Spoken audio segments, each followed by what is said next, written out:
A'udzu billahi minasyaitonir rajim. Bismillahirrahmanirrahim. Makan rebusan yang sudah melepuh.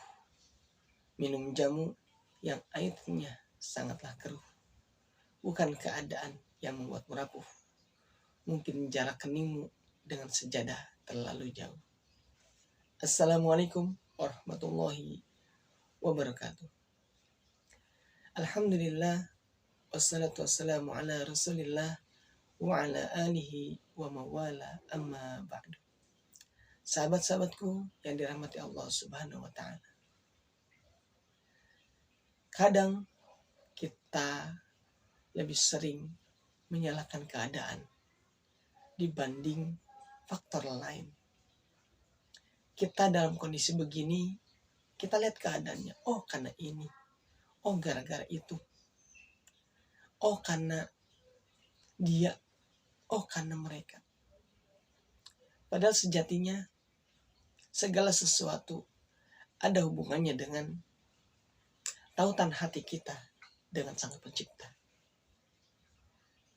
Maka ketika sesuatu terjadi kepada diri kita, jangan hanya berfokus pada keadaan sekitar saja.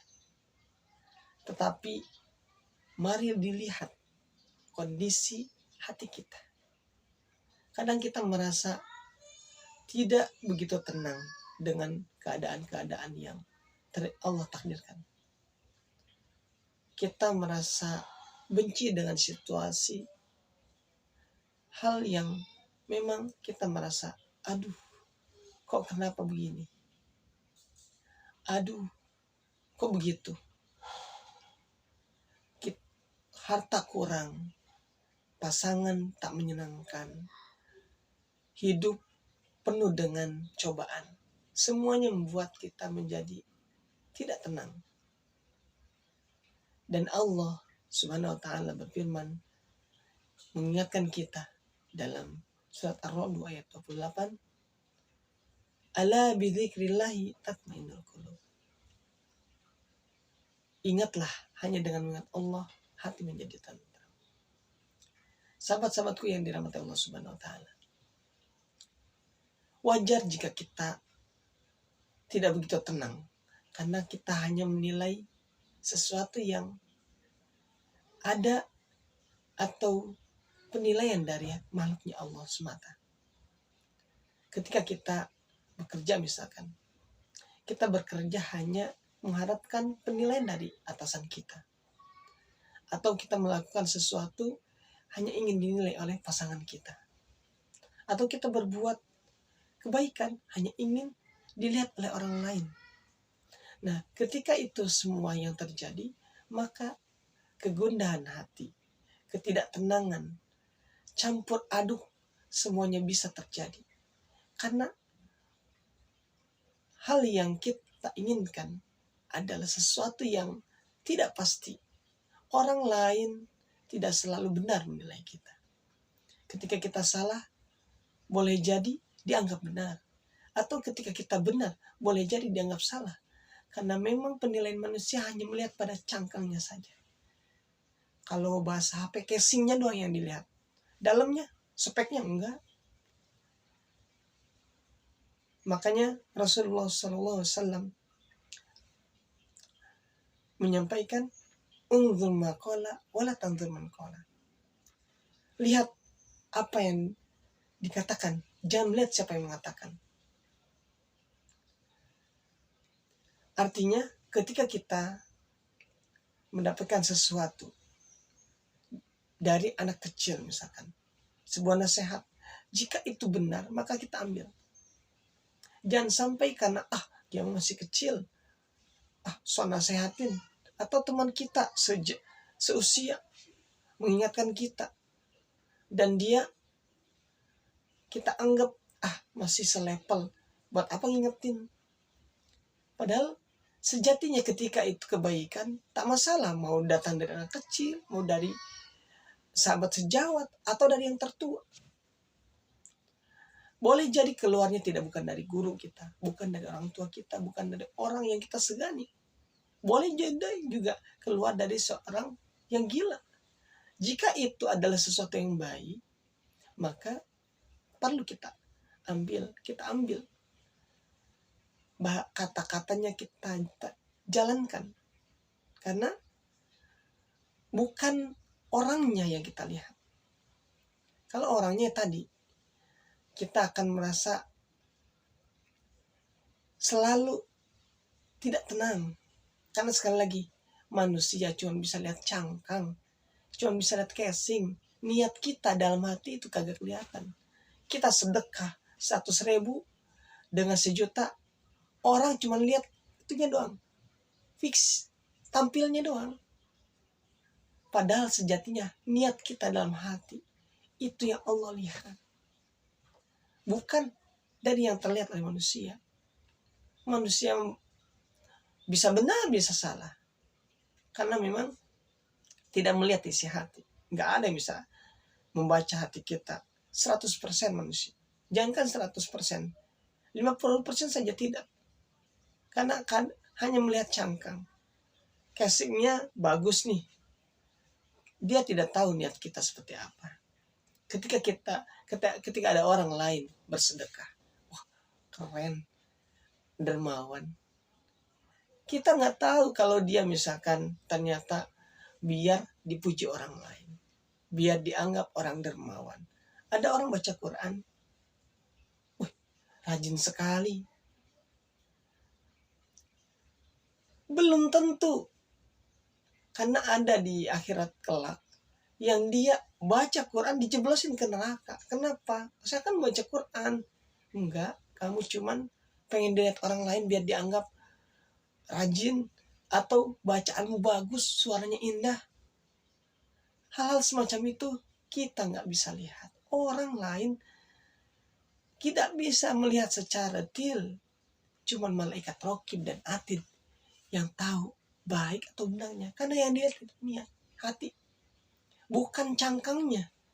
Fisik boleh bagus, wanita nih fisiknya oke, laki-laki nih tampan.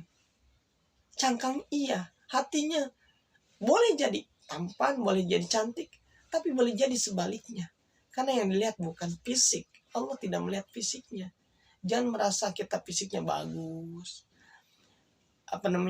disenangi orang lain. Allah senang dengan kita. Atau melihat orang lain yang fisiknya kurang baik dan tidak bagus, boleh jadi Allah justru mengangkat itu. Kenapa? Kesabarannya dalam menerima takdir dari Allah. Keyakinannya bahwa itu adalah hal yang terbaik dari Allah. Oleh karenanya, sahabat-sahabatku yang dirahmati Allah Subhanahu wa Ta'ala, mari kita introspeksi diri.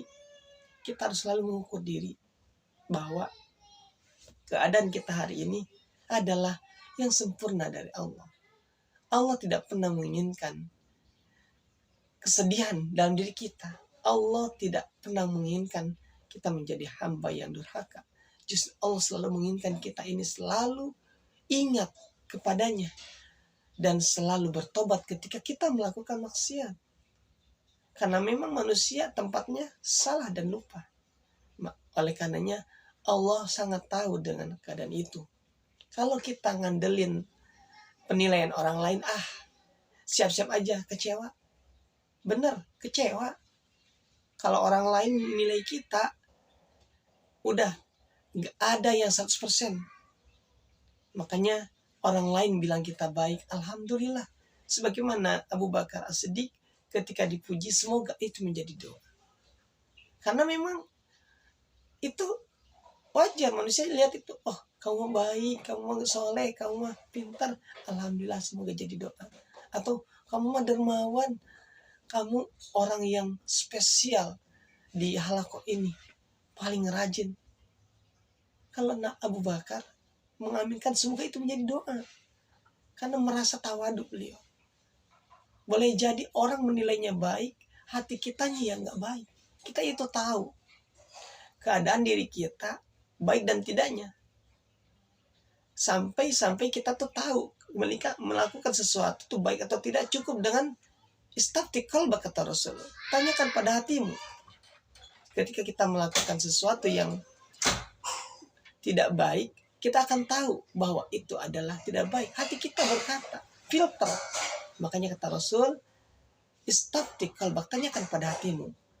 Sejatinya ketika kita melakukan kesalahan yang itu tidak sesuai dengan fitrah kita, maka kita akan tahu, oh ini salah.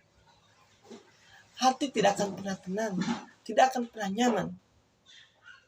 Makanya semoga kita Allah akan memberikan hati yang bersih, kemudian bisa mengontrol diri, dan Allah selalu bimbing diri kita agar kita menjadi hamba-hamba yang ketika menanyakan kepada hatinya benar.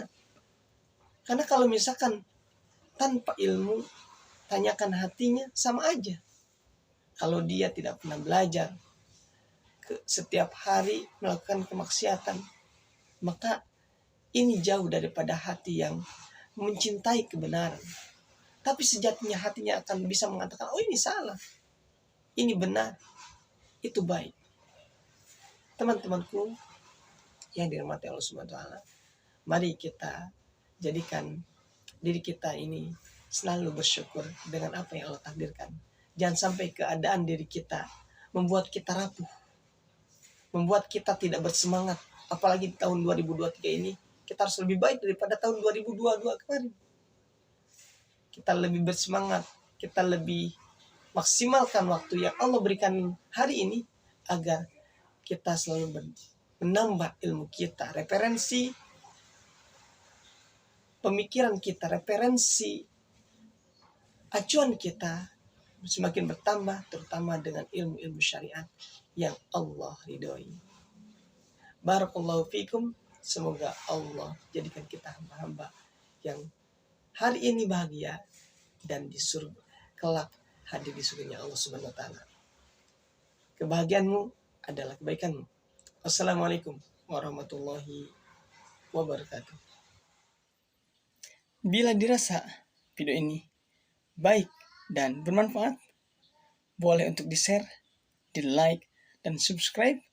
Dan bila ada kritikan serta saran untuk perbaikan, boleh juga disampaikan melalui kolom komentar. Semoga Allah menjadikan kita sebagai sumber kebaikan.